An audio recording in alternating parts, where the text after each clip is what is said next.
Good evening, ladies and gentlemen. Coming to you live on YouTube, Twitter, and Facebook, as well as Twitch, we bring you College Football Tuesday. Introducing your hosts, Larry Frank and Zach McKinnell. Well, good evening, ladies and gentlemen. Welcome to a live edition of College Football Tuesday. I'm Larry Frank, and of course, as always, I'm with Zach McKinnell. And Zach, it was a week ago. We were talking about a couple of games, and I think what we'll do is we'll go over those couple of games first.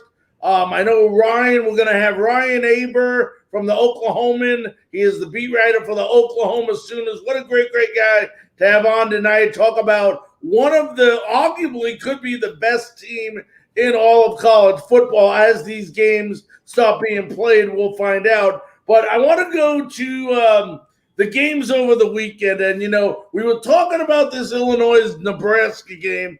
And I know both of us said that, we wouldn't be surprised if the Illini won. But I know I thought that Nebraska would have came out.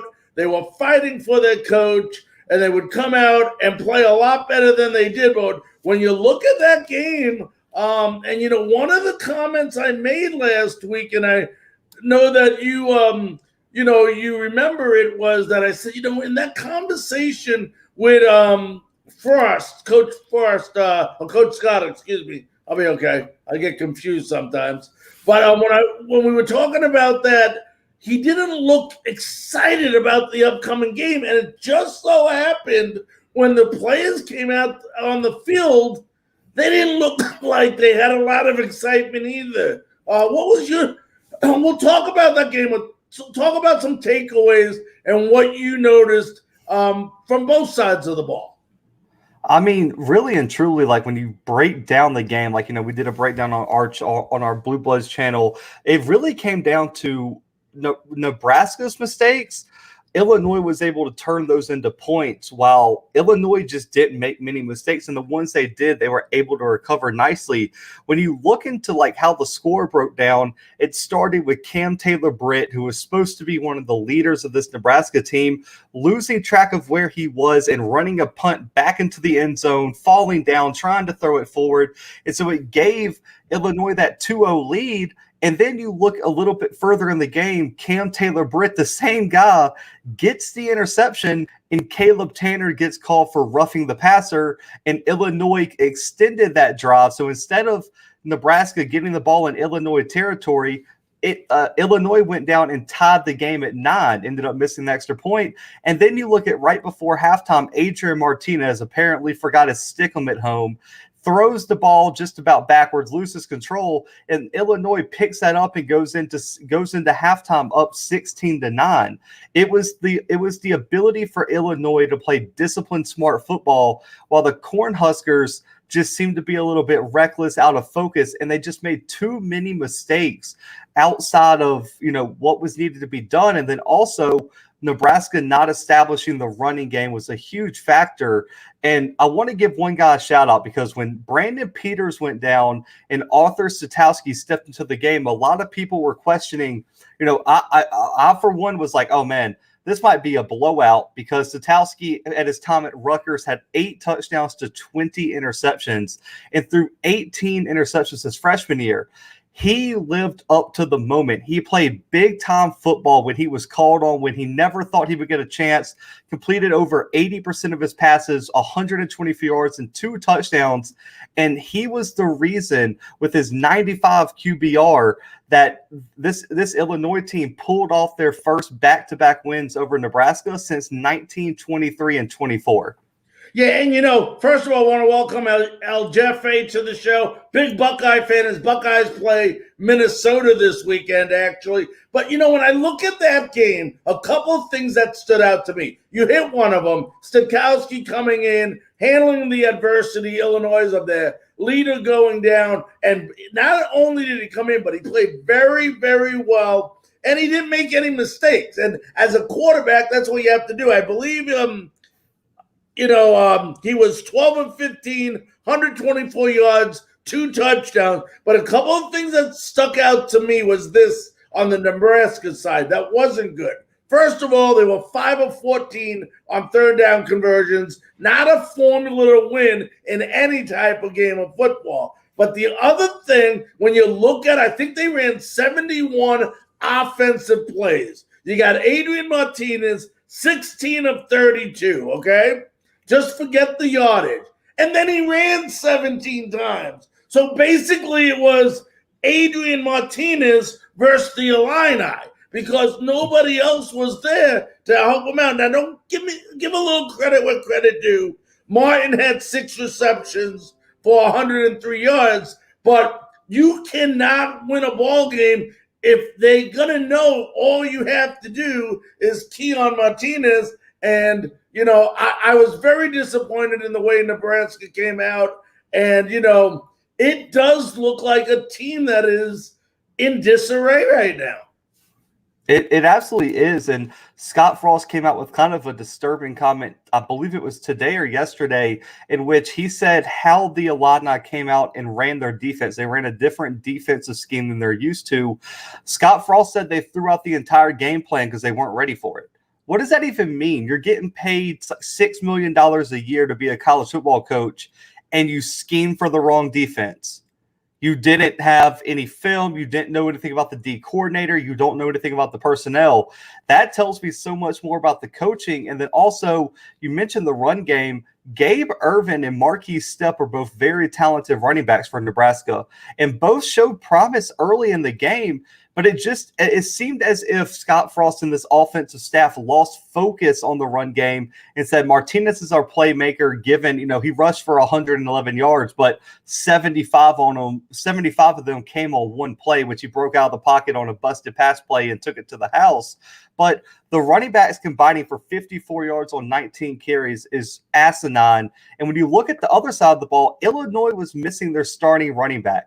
Chase Brown was limited due to injuries, and Mike Epstein stepped up, rushed for 75 yards and a touchdown, and had an outstanding first half. And the thing that I saw is Illinois came out and said, we're going to establish the run early. We know we got a backup quarterback. And at that time, Nebraska was rushing the passer very well, which ended up leading to Brandon Peters' injury. They established a run after that, and then as soon as Nebraska loaded the box to stop Epstein, Satowski made a living off of play action, and he just made the right decisions. He said, I'm not going to try to force anything. I'm not going to try to outplay what I am. I'm going to get the ball in the playmaker's hands and go let them make plays in space. And he had that one beautiful pass up the sideline to put them in red zone opportunities, to put them up 30-9 at one point, and he dropped it in a pocket. And if he throws it an inch to the left, it's out of bounds, or if he throws it an inch too short, that's a pick. Arthur Satowski was the player of the game, and if he plays like this, I don't know what Brandon Peters, how long he's going to be out. Nothing's been said about that. But if Satowski plays like that, Illinois is going to get some big wins and could put some teams on upset alert in the Big Ten. And you mentioned how they established the run, Zach. They established it for 160 yards rushing with a combined couple of different guys there. But obviously Epstein, the main guy, but also I'm sorry, I say his name.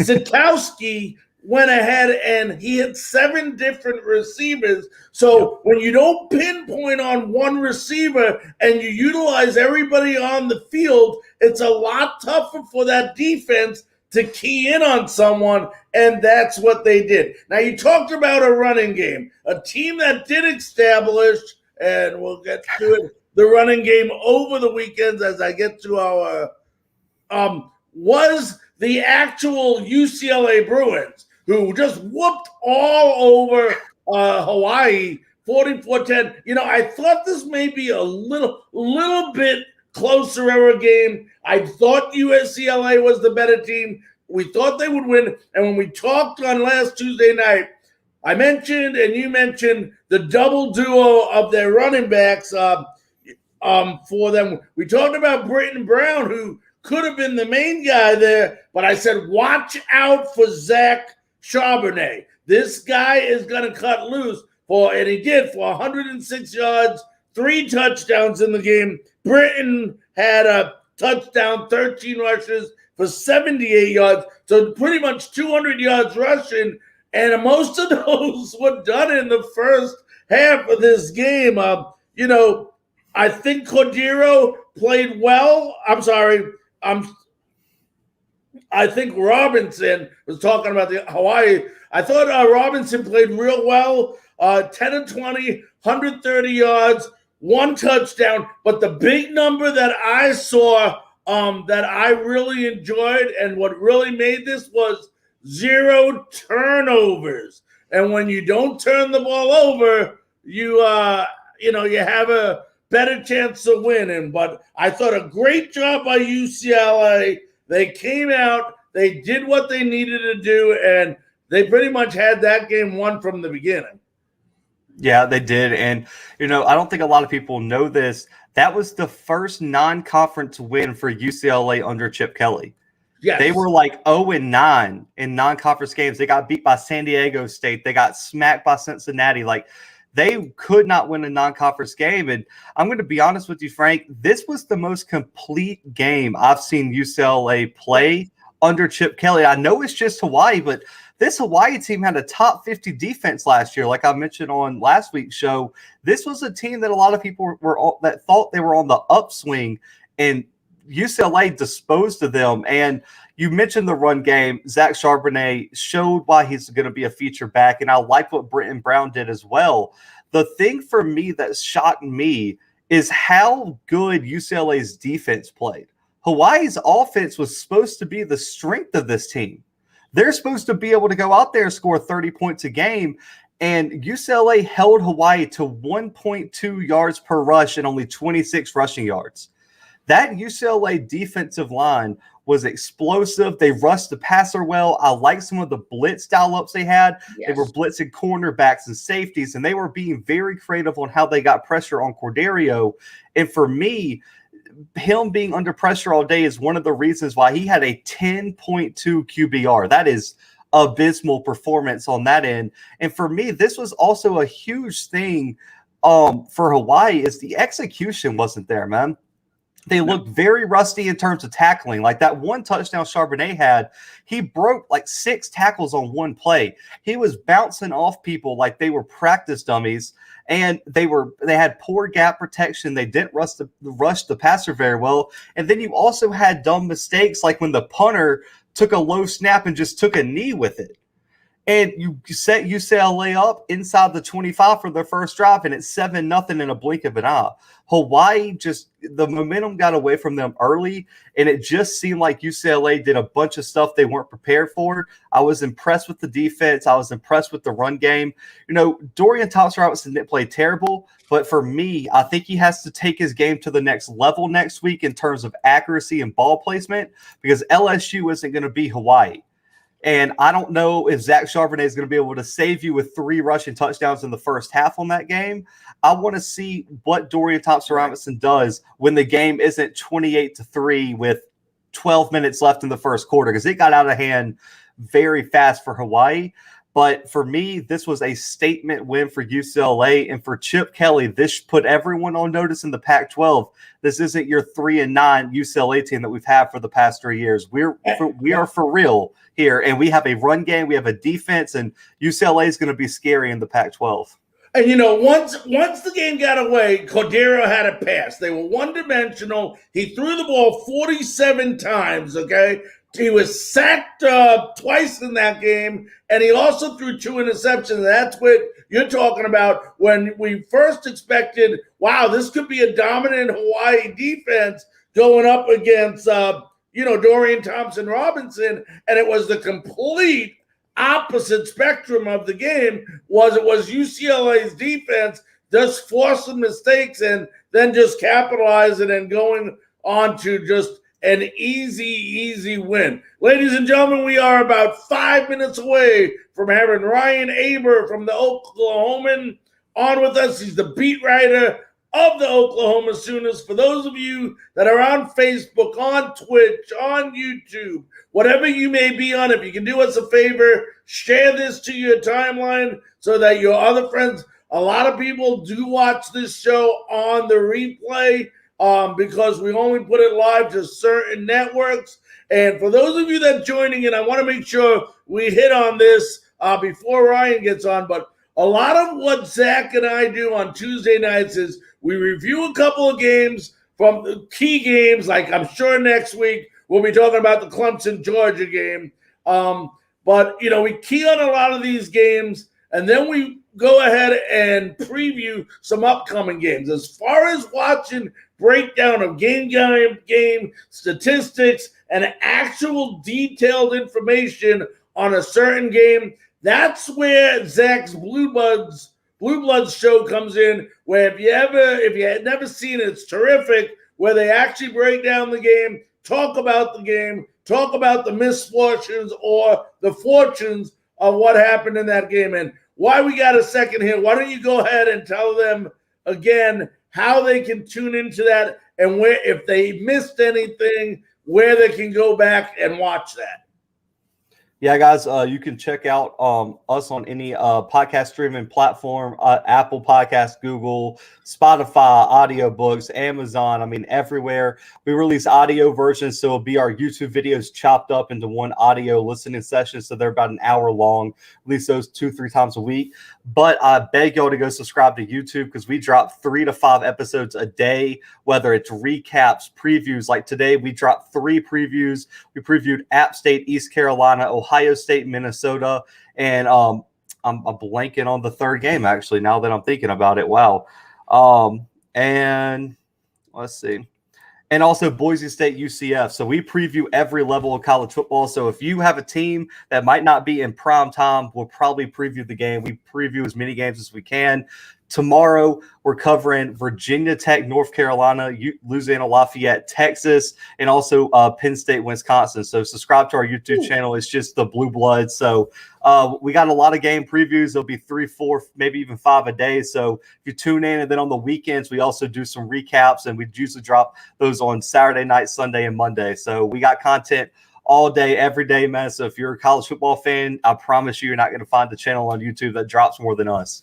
Yeah, and I can feist for them. It's an unbelievable show. I mean, it's incredible. And as far as this show goes, for those of you fans that are watching on the replay and did not join us, first of all, if you join us at 9 p.m. Eastern on one of the platforms, you can interact with us. I look at comments. That way, if you have any questions, and I know as we go on, that'll start hitting up more as we play games. Only so much speculation you can do before the season starts, but we'll continue to read your comments, and we'll probably get a phone line up here in the next couple of weeks as well to take some of your questions. But while you're watching on the replay, I know if you're watching, you have a friend that likes to watch college football. Go ahead, share it with your friends. We really do appreciate it. This is our premiere year where we did this show. Zach and I decided to do it, and we're getting some rave reviews on it, and we want to keep it going. So anything you guys need, anything we can do, let us know. Now, after the interview with Ryan, we're going to talk about a couple of other games besides the ones he's mentioned. We'll talk about Clemson, Georgia. We'll talk about Alabama, Miami. And then I'm going to challenge Zach to 2 upsets that I think are going to happen this week. And I'm going to have him choose 2 upsets that he thinks are possible this week. There's actually quite a, when you look at it, the start of the season is the best time of college football. But we can already speculate. And one of the things that both Zach and I agree on, and one of the things that we are speculating on, that, everybody talks about Clemson. Everybody talks about Alabama. But I don't think either of them are the number 1 team in college football. The poll may say so. But when you ask me, and I said this last week on the show, I think the best all-around team from a defensive standpoint and an offensive standpoint, Georgia is close. But I still think there's question at the quarterback spot with them, with JT Daniels. I'm not sold on him being necessarily a Heisman-type quarterback that you would expect. But there is a guy named Spencer Rattler that I'm really sure of that could definitely lead a team to a championship. And we have the honor, thrill, and pleasure of having him joining us now in our College Football Tuesday studio, Ryan Aber, who covers the Oklahoma Sooners, beat writer for the Oklahoman. You know how hard it is for a New Yorker to say that, Oklahoma. Let's go ahead and welcome him in. Ryan, how you doing tonight, sir? Doing great. How are y'all this evening? We are doing great, Good, thank you. I'm going to move this around a little bit, try to get us in. That looks all right.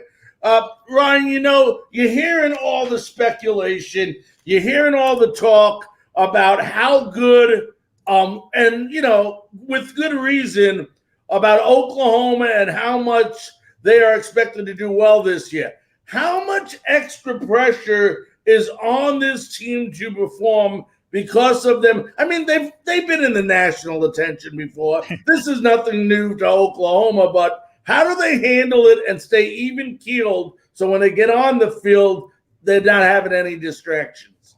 Well, I think certainly the fact that they've been through it before helps.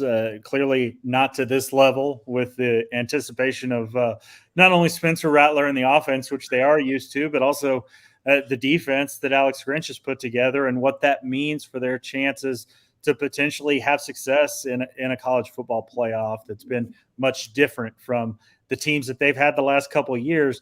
And also the personality of Lincoln Riley, I think, sort of trickles down to the rest of the team, and certainly to Spencer Rattler and to a lot of those guys on that defense. But we asked Spencer Rattler about that actually last week, and he said it is no pressure. He said they sort of let that go, especially last year. Felt like the pressure sort of got to them early with those losses to Kansas State and Iowa State, but they're trying to go into this season with a little bit different mindset and seem to be sort of embracing the expectations that come along with this group.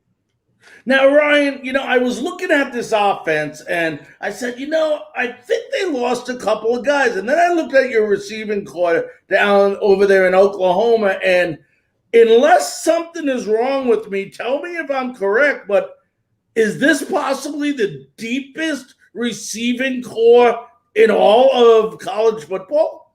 Well, it's funny to say both of these things that I'm about to say. First of all, a wide receiver is a little bit of a question for them because of some of the guys that they didn't feel like performed as well as they expected last year. And also there's some new faces in there. They didn't like what they got overall out of the wide receiver group a year ago, but they have some guys who have performed well and added quite a few, both through the transfer portal and through the signing class. But on the other side of that, even though there are questions about the group, who's going to lead it, things like that, they are as deep as anybody in the country. I think there's a lot of guys you could see being number one and number two wide receivers on this team, and a lot of really, really good teams. But, Spencer Rattler's dilemma and Lincoln Riley's dilemma is how to spread the ball around to all these guys. And certainly they're going to need to do that, especially with their running back situation, what it is right now. And, I look at the other side of the football and the defensive side, and you look around and I'm like, this is a pretty darn good defense. You led the Big 12 in sacks last year, among the best in takeaways last year nationally. But the only thing, and if I can pick on one thing about this defense that scares me as far as being a championship team, I love their safeties. I love their the line up front, but the cornerback position seems to be a little, I don't want to say bad, but just not as solid maybe as the rest of that defense. Yeah, I mean, especially when you look at the depth of it. They felt really good about what Woody Washington did there the last half of the year, really from Texas on, and his performances there. They've got some guys that they feel pretty good about there at the cornerback spot, but it's certainly a question of depth. Who else plays there and performs well? That's something that Lincoln Riley really emphasized to Alex Grinch before he arrived, and then Alex Grinch has emphasized it since, is developing talent back there. And they've got some of those guys like a DJ Graham, who had some moments last year, wasn't able to find the consistency. And then they also feel really good about Latrell McCutcheon, the freshman from the Austin area. They were able to steal him out of the backyard of the Longhorns. We'll see how many guys they're able to roll in and out of there. But certainly that's one of the question marks when you look at this team. What the depth is at corner and how they're able to handle the passing games of other teams in the Big 12, because they did a really good job of that for a nice portion of last year, but there were also moments where they didn't. So they need to find much more consistency this year. And Zach, jump in anytime you want, my friend. I know you. I know you well enough to know you have questions. I'll talk all day if you let me. No, I'm good. So one player that, on our show, we had a whole show called Why Oklahoma Should Be the Favorite for the College Football Championship. So very high on Oklahoma on our show. But one guy I'm interested in is Eric Gray at the running back spot. I know Kennedy Brooks opts back in this year, and Oklahoma fans love him. But I think Gray offers a little bit of a unique skill set, especially him as a wide receiving back, kind of like Travis Etienne was. How are him and Kennedy Brooks going to split the snaps, and are there going to be specific formations or sets where Gray might be a better fit than maybe Kennedy Brooks would be? Yeah, I think no doubt they are. And, both those guys are going to be used a lot. Lincoln Riley traditionally and OU for quite a long time hasn't really had that, 1A running back that gets, the vast majority of the carries among running backs. They've usually had a sort of a two-headed monster there. And this group is a little bit different from the ones they've had the last couple of years, even though they've had some really good running backs. Trace Sermon, Kennedy Brooks, obviously, the last couple of years, Ramondre Stevenson, guys like that. But this sort of harkens back to Joe Mixon and Samaje Perine, where you had Joe Mixon with a great running ability, but also the ability to catch the ball out of the backfield and do some really unique things. I think that's sort of the role that they see Eric Gray in. And then you've got Kennedy Brooks more in the Samaje Perine type of mold, where he's more of a power guy, not quite the same kind of runner as Samaje Perine. But, they feel really good about those two. The difficulty is they've lost a lot of other running backs. Those are their only two scholarship running backs right now. So they're going to have to try to keep those guys healthy. But Eric Gray, if you're talking about a guy on offense that's not named Spencer Rattler, Eric Gray might be the biggest key to what they're doing offensively because of all the different things that he can do and the importance of those two running backs this year. Lincoln. Oh, sorry. Go ahead. Oh, no, you're good. I was going to agree because I was an Auburn grad and I've been following SEC football, and he dominated toward the end of his freshman year at Tennessee, really exploded. So I know it's a big loss. And then I wanted to ask you about Nick Benito on the defensive side of the ball. That was my question. Yeah. I think he's the only guy that can maybe challenge Kayvon Thibodeau as the best edge rusher in the country. What are the expectations surrounding him? And are Oklahoma fans thinking that, he could be one of those guys that could probably go, in my opinion, in the top 10, top 5 of the draft next year? Just how do you think Alex Grinch is going to utilize him this year?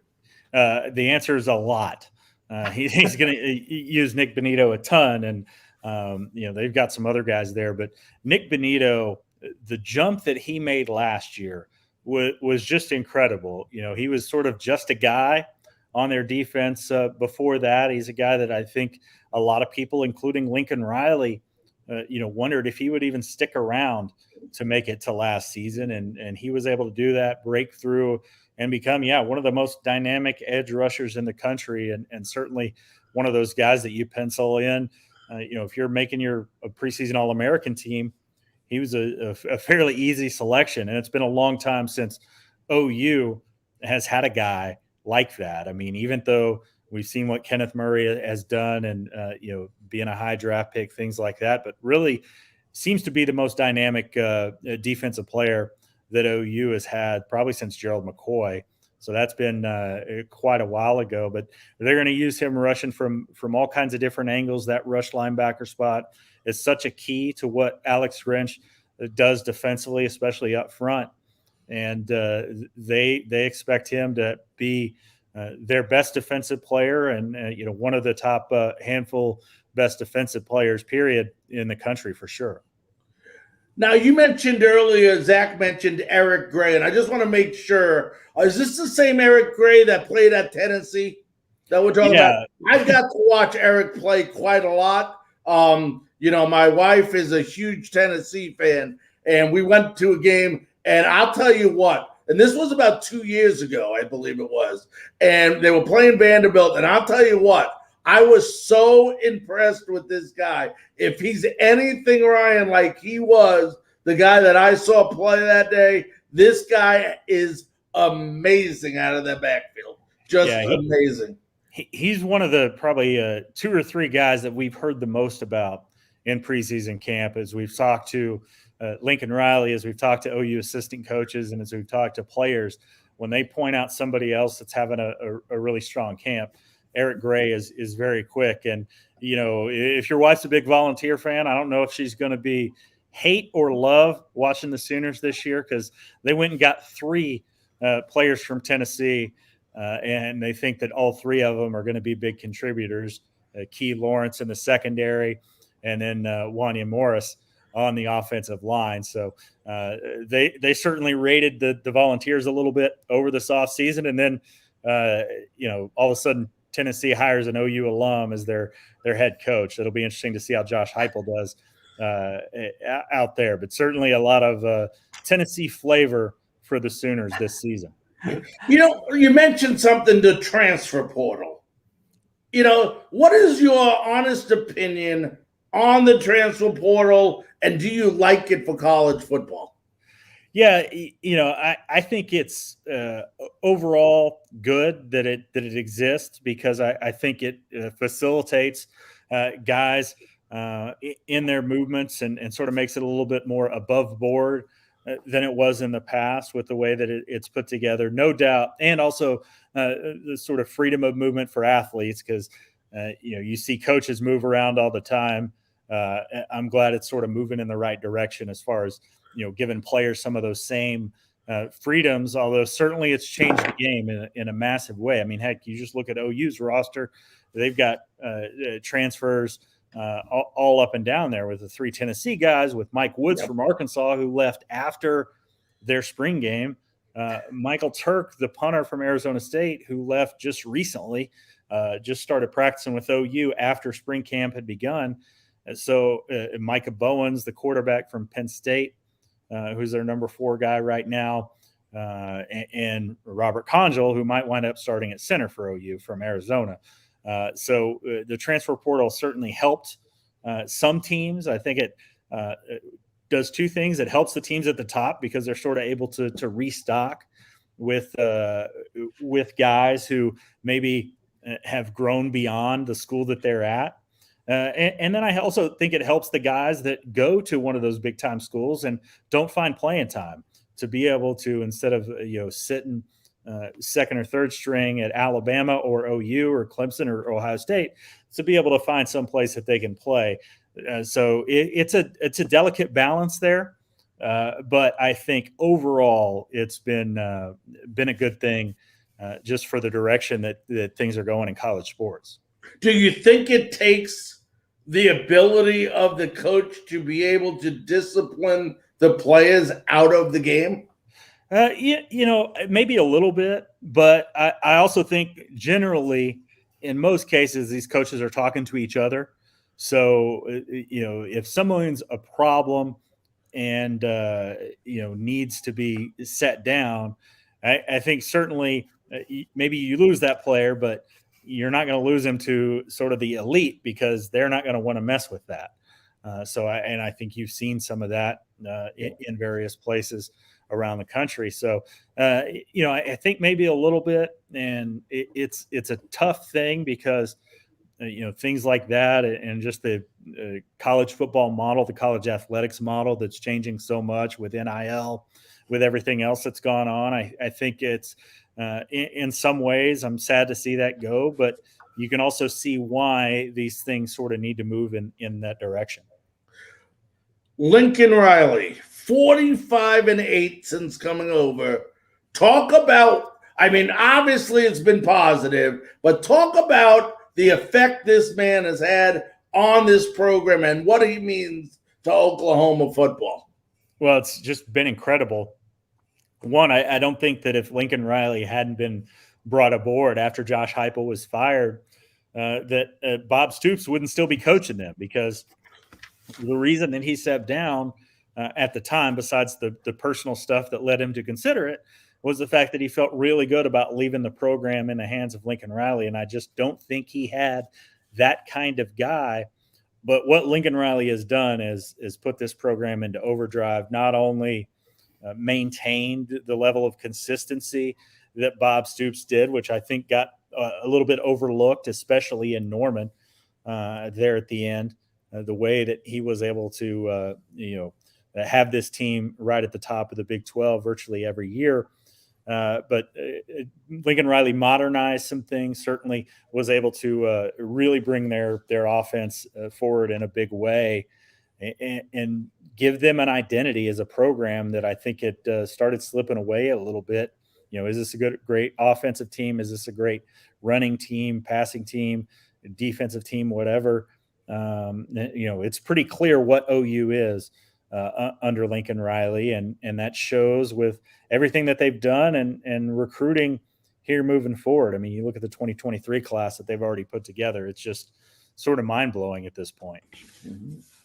Yeah, 2023 class is probably gonna rival Alabama's class of this year. The way it's going, I think it's like 3 top 10 recruits already, including the number 1 quarterback, wide receiver. I mean, they got everyone. But I want to ask about a breakout player last year, Marvin Mims. I mean, kind of came out, and I mean, I know he's hyper talented coming out of high school, but no one saw him putting on the performance he did all season. Is he going to be just the go-to leader for that wide receiving room? And is that going to be Spencer Rattler's number 1 target all through the year? And what makes him so special? Yeah, there's a lot of questions about that, because you've got a lot of those guys that could potentially be that number 1 guy in Marvin Mims, who was the number 1 guy for most of the year, Theo Weiss, who was right there with him, especially the last half of the season. Jaden Hazelwood, who missed a big chunk of last year. Mike Woods, the receiver from Arkansas, who was expected to be, one of the Razorbacks' top options. But looking at Marvin Mims, I mean, he's the obvious guy. And then Mario Williams on top of that, and Cody Jackson. But Marvin Mims, the combination of the speed that he has, the intelligence, and the way that he was able to pick up the offense, which isn't the easiest offense in the world to learn, and how quickly he was able to do that last year is just incredible. This is a guy who got accepted to Stanford, so we certainly shouldn't be surprised about that. But I think all those other guys that I mentioned are going to help Marvin Mims be more successful, because they're able to use him in so many different ways. They've talked about using him on the inside much more this year, and that's just going to be a really tough matchup if he gets lined up against, whether it's a big secondary guy or gets lined up against, an outside linebacker. If Marvin Mims against an outside linebacker, it's going to be really, really tough to keep him from, catching the ball and going a long, long way with it. But they're really looking for some big things out of him. They had this great run of receivers over the last 5 or 6 years since Lincoln Riley has arrived. Didn't really have that clear number 1 guy last year, but I think if you're going to bet on who it is, Marvin Mims is pretty difficult to bet against at this point. Yeah, I mean, as a freshman, his ball skills, where he could just contort his body in midair to adjust. There was that one catch against Iowa State where he came across the middle and just turned around and just perfectly adjusted. And then the last question for me, at least, is Alex Grinch. Man, I don't think he gets enough credit for what he's done for Oklahoma's defense. I know he's been a candidate for some head coaching jobs, and eventually he probably will, but this defense was 128th in the country in EPA in 2018 and was top 30 last year, and I think has the potential to be a top 10 defense. How has he shifted the culture of Oklahoma's defense, and how has he done this masterful rebuild of Oklahoma's defense over these past few years? Yeah, I think there's a lot to that. First of all, with something you said there a little bit earlier, I absolutely think Alex Grinch is underappreciated because of this. They were the worst defense in the Big 12 a couple years ago when he arrived. And imagine, we know how good OU's offense has been and the numbers that they put up against everybody. OU's defense never had to play OU's offense. So everybody else had those numbers figured in. OU's defense didn't. So not only were they the worst in the Big 12, they were clearly the worst in the Big 12 by far. And he's done it by building up the depth in the secondary and on the defensive line. The defensive line has been a big reason why OU has not been able to compete in the college football playoff in a significant way. They've been able to get there. They've been able to be competitive in games because of how great their offense has been.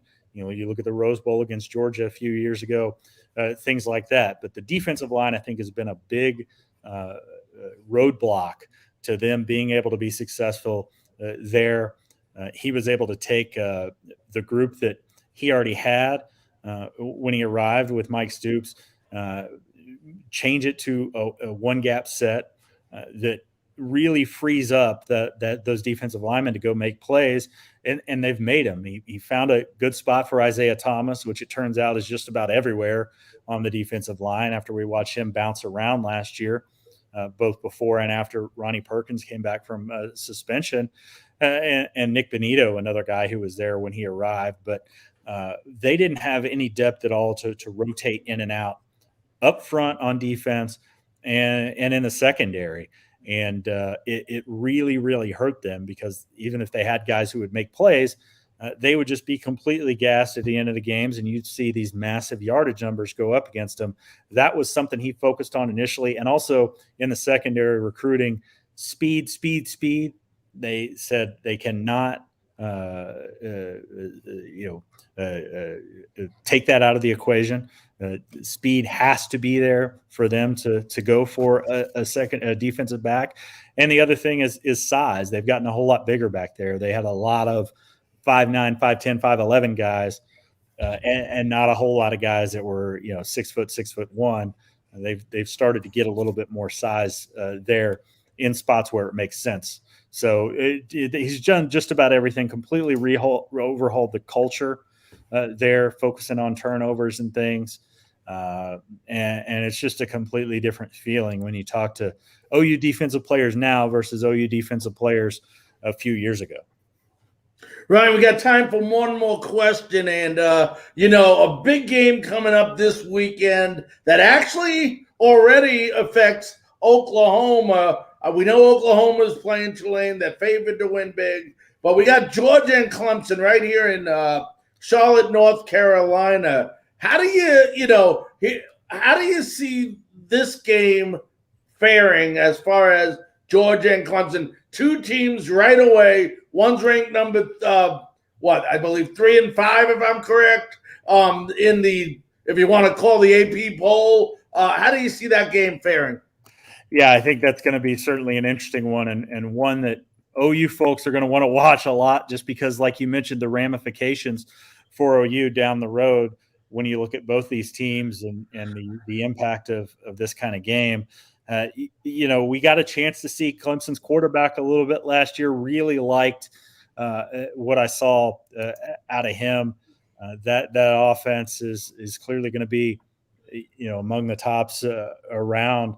But I think this game is really important for both of these teams, but especially for Clemson with what their schedule is and what that conference is and the way that they've sort of dominated it, a lot like OU has dominated the Big 12. Certainly those big non-conference games are ones that really can make or break your case there at the end. I really like what Georgia's doing. I think they're going to be really good this year, but have some questions about them on the offensive side, especially at quarterback. So I'd probably pick right now, if I had to do it, and I actually do have to do it here in the next 6 hours or so, pick that game.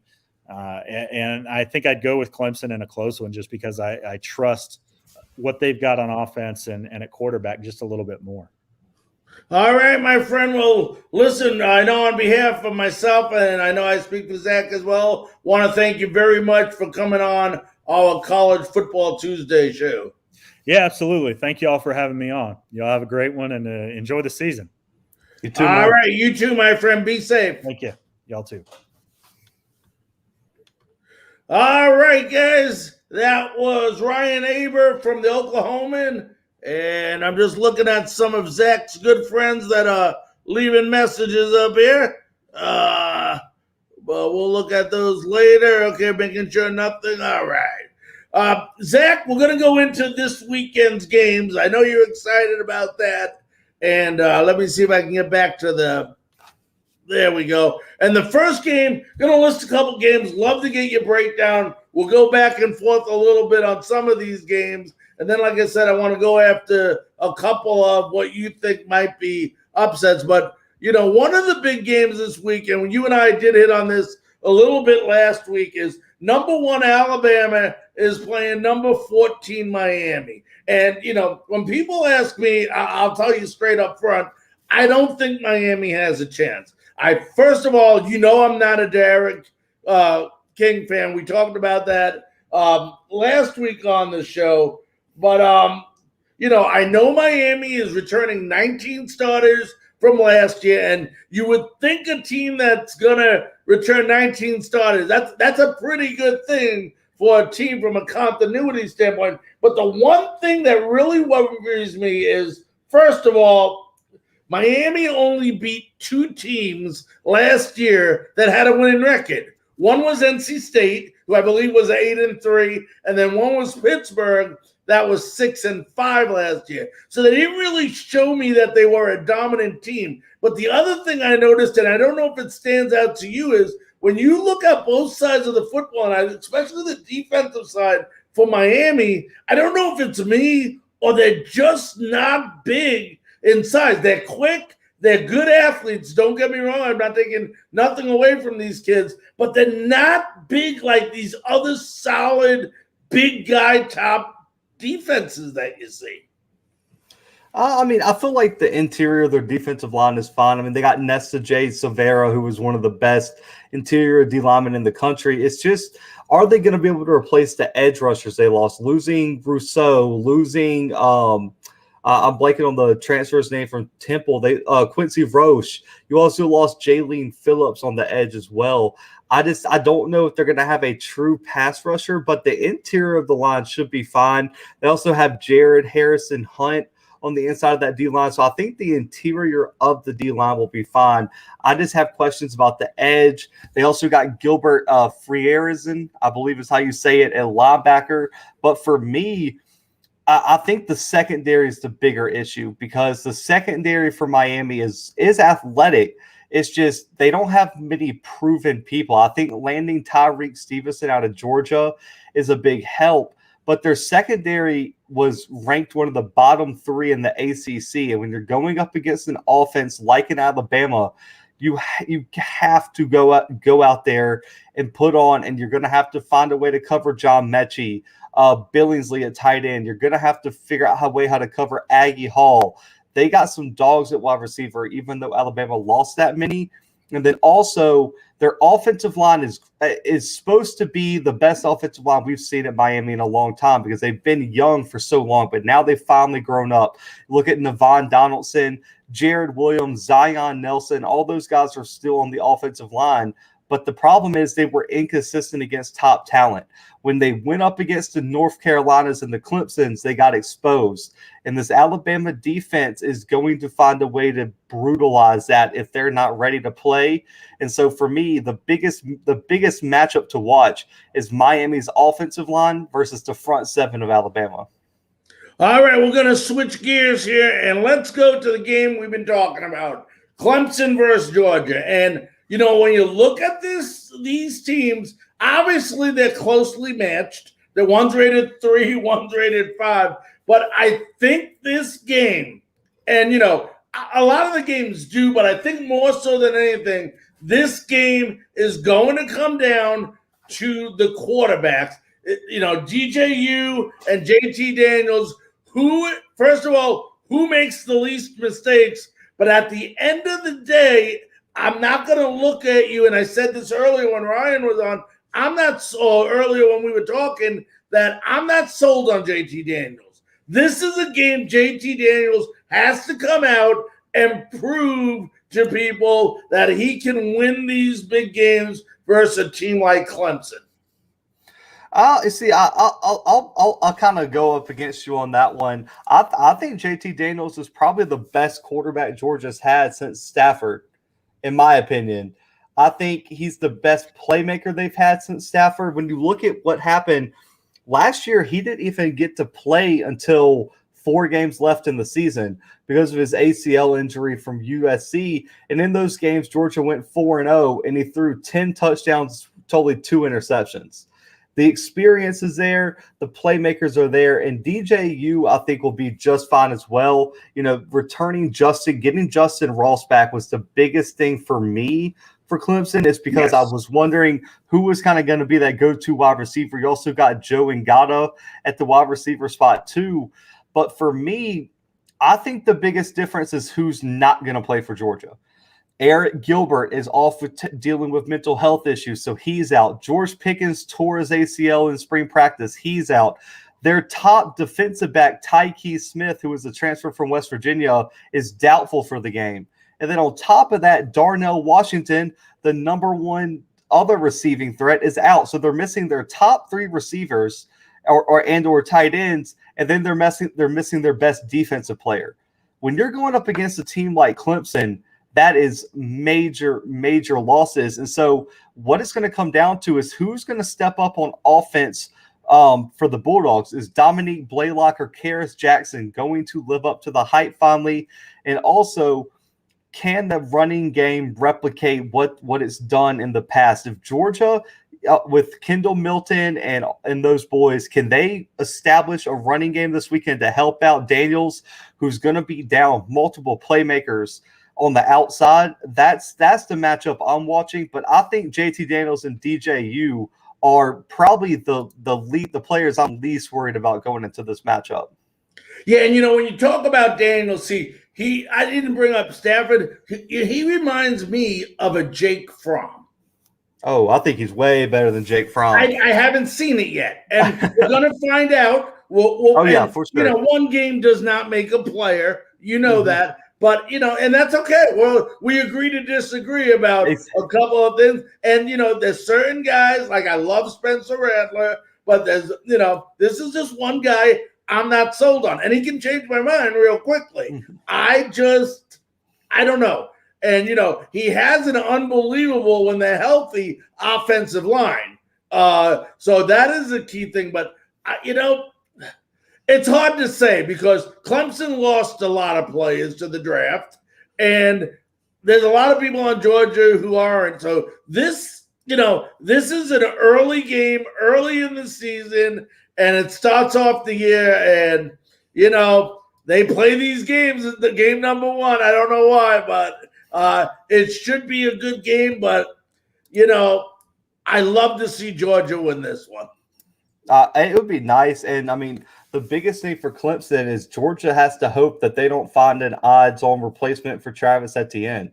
They still haven't named a starting running back. They have some promising options. I love Will Shipley, who was the number 1 all-purpose back coming out of high school last year, but I don't know if he's ready as a true freshman. So replacing Travis Etienne is going to be the biggest question mark because the biggest thing, the Clemson offense was not the same without Travis Etienne playing at his best. So it relies heavily on a running back that can make plays out the backfield through the air and on the ground. And if they don't have that, DJU is going to have a tough task carrying this offense on his own. So it's up to Georgia to make sure they shut down that run game that's very inexperienced, and that offensive line has a few question marks. So for me, Georgia stopping the run is the biggest key for them to win this game. Yeah, and Etienne, if you all don't know, was now with the Jacksonville Jaguars, so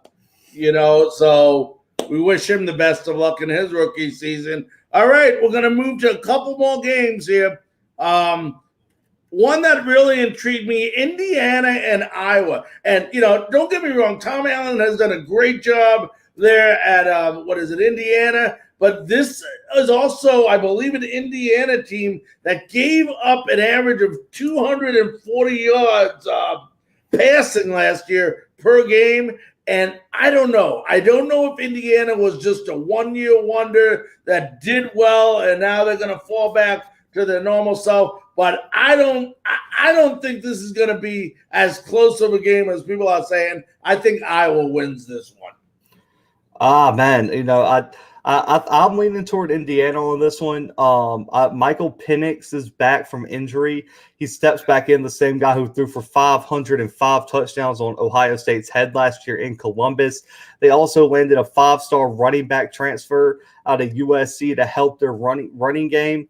And then also they landed some big defensive transfers out of Auburn and Florida. They landed, I think, 2 SEC defensive linemen to really help their run defense. And then you also got to look on the back end of the defense. Tywan Mullen was one of the highest graded cornerbacks in the country. That secondary is going to be there. The biggest question mark for Indiana is their O-line and their pass rush. If they can have those two things, they're going to be a tough team to beat. I just think when you have this close of a matchup between Indiana and Iowa, it's going to come down to which quarterback can make the plays. I'm taking Michael Penix Jr. every day over Spencer Petras for the Hawkeyes. Yeah, and let's not forget the running game as well for Iowa with Tyler Goodson as well. But remember, this is an Iowa team. If I remember correctly, they lost their first 2 games of the season last year and then ran the table the rest of the way. So you can look at that 2 ways. Are they going to start off slow and this is the time, or are they going to continue from where they left off? But I don't think it's going to be a blowout. I think this is going to be a very, very close game. I'm going with Iowa in this one. Now, another great game. That's all right. You believe in Indiana, and I'm okay with that. It's all good. Yeah. Now, we'll see who's right next week. That's true. I'm going to have to call in sick if I'm wrong. I'm just going to be like, I got a cough. Now, let me ask you this. Do you think it'll be a close game, or do you think – Oh, yeah. Okay.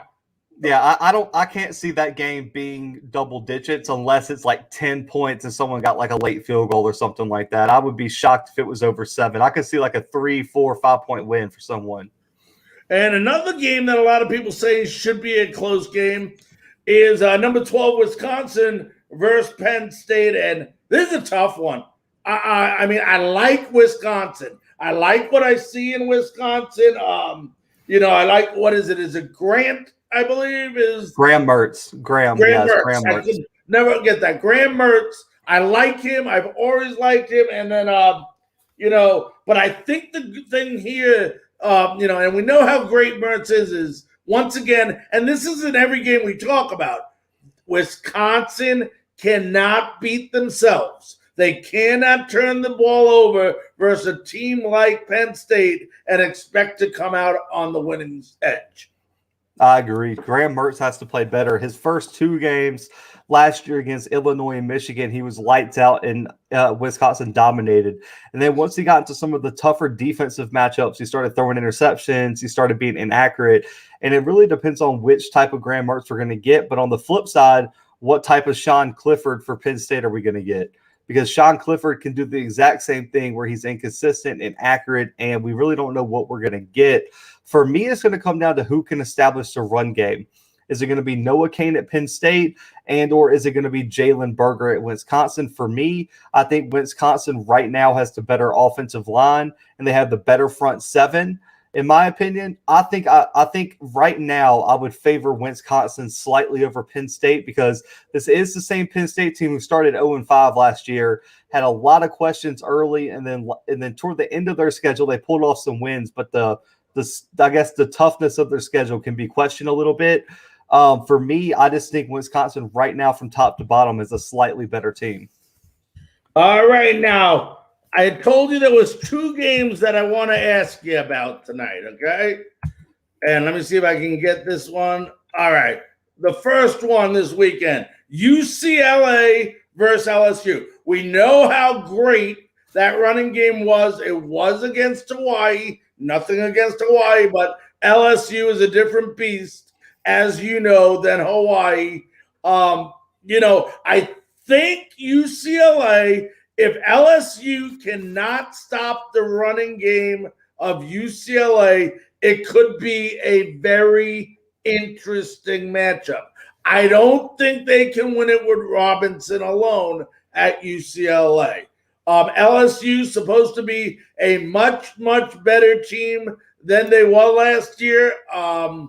What is your take on this game? And does UCLA have a chance?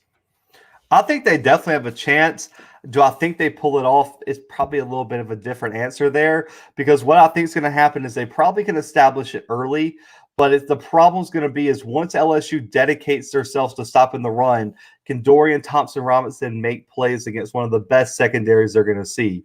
You forget Derek Stingley and Elias Ricks are two 5-star number one corners in their classes coming out. Derek Stingley might be the best defensive player in the country out there at boundary corner. So can the UCLA wide receivers find separation? And then they also landed a transfer, Mike Jones Jr. out of Clemson, who was the star / spear box safety, but now LSU moved him to linebacker. So they have one of the best safeties at middle linebacker who also puts on size. And they also landed 5-star Mason Smith as defensive tackle. I think the LSU D-line is going to be too good. And what's going to happen is I think Dorian Thompson-Robinson is going to make too many mistakes down the stretch. But I do think early it's going to be close, but I can see LSU pulling away late because I just think they're going to wear UCLA down on the other side of the ball. Okay, that was one game I said to watch. The other one, now, I am not a Notre Dame fan. I don't hide that fact. I don't like Notre Dame. I don't even like how you spell Notre Dame. Okay, and I don't think FSU is a good football team.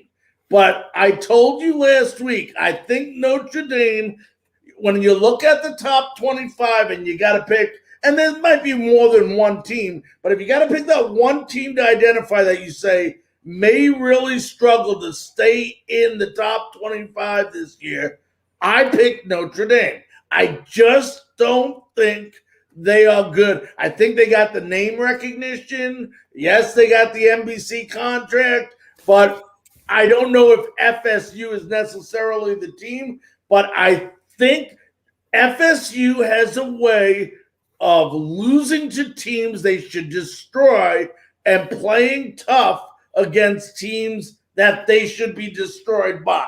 So this is an intriguing game for me. I'd like to see how Mike Norvell does over there in FSU. Do you see a blowout by Notre Dame here? I don't see a blowout. I definitely think a 7-point spread is fair, and this is probably one of the games that I would pick to possibly put on upset alert. It's just going to come down to one: who does Florida State start at quarterback? Because is it going to be McKenzie Milton, or is it going to be Jordan Travis, who was the starting quarterback last year when they pulled off the upset over UNC? I think if Milton starts, there's a good chance that Florida State could pull this upset. And the other thing is, what is Jack Cohen going to be like? Can he replace what Ian Book left on the table? Brandon Moore, Jamie Robinson, Makeo Dotson, all those DBs for Florida State are something serious. But then also on the flip side, can anyone stop? I think it's I can't remember the running back's name right now for some reason, but Notre Dame returns their running back who put up 150 yards rushing on Clemson last year. So can Florida State stop the run? That's going to be the other huge question for me. But right now, I think this game is going to be very close, and this is I would probably put this second on my list of potential upsets this weekend. Well, my two upset alerts was this one with FSU and the last one with UCLA. You obviously have another one that you might have a couple. Before we get into the last part, because I know we're running out of time here, any other big or major upset you see possibly happening this weekend? Oh man, yeah. I think it's possible. Do I think it's going to happen? I'm not so sure. And that's Texas, Louisiana Lafayette. In Austin, it's on Saturday, 2:30. I think Louisiana Lafayette absolutely could pull this upset off, especially with Texas breaking in a new quarterback. The Raging Cajuns are returning their entire secondary. The Texas wide receiving core is fairly weak. I mean, Joshua Moore is a great talent, but outside of Joshua Moore, nobody's really proven on that Texas wide receiving core. So could he be forced into turnovers? And Louisiana Lafayette, people don't remember this, beat Iowa State last year 31-14 in Ames week 1. And that Iowa State team went on to win the Big 12 in the regular season and come within a drive of beating Oklahoma for the Big 12 championship last year. So this Louisiana Lafayette team is not a joke. I think if you're looking for the perfect recipe for an upset, it's a first-year head coach with a quarterback that's thrown 3 total passes against an experienced defense in Louisiana Lafayette and a dynamic dual threat quarterback like Levi Lewis. It is the perfect recipe for an upset in Austin, Texas this week when Steve Sarkisian's debut. And I'll tell you what, a feel-good story before we leave. South Carolina quarterback. And I'm sure you heard about this already. He comes in, he's supposed to be an assistant coach there. I believe it was North Dakota maybe that he was a quarterback for last year. Their quarterback gets hurt. Guess who's starting? He had some eligibility left. Now, don't get me wrong. He's only about a year or two out in actually taking snaps. But how good of a Rudy-type Rocky story would this be if this guy comes in? Now, they're playing – I don't think they're playing anyone decent. It's Eastern Illinois, which is a fairly good FCS right, fairly team. Good, but not a major power, not an SEC team or anything like that. How good would this be? How big of a story would this be if this kid wins?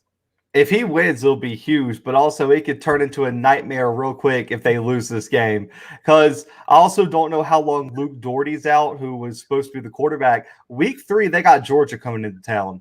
You better have it figured out before week 3, because I think next week they play East Carolina, ECU, who's not going to be a pushover. I think ECU plays Appalachian State this week, right? Yeah. It's college football is back, baby. And, right. we disagreed on a couple tonight, so I'm interested in, seeing what happens. I know you'll be the first to let me know, especially if I was wrong. But, before we go, I wanted special thanks to Ryan Aber from the Oklahoman, the beat writer for the Sooners, for coming on. Great interview with him. Next week, obviously, we're going to have a full sledge of things to talk about, not only recapping some of the great games. Too bad you're not in North Carolina right now, because Charlotte in general this weekend is the home to college football with. You got UNCC playing Duke here. You got ECU, Appalachian State. You got NC State playing USF on Thursday night, and then wrapping up Saturday night with Georgia and Clemson. So big time around this area for college football. So I'm looking forward to that. I know you're looking forward to the weekend, my friend. And until next week, same time, same place. All right, my friend. Have a good night. You too, man.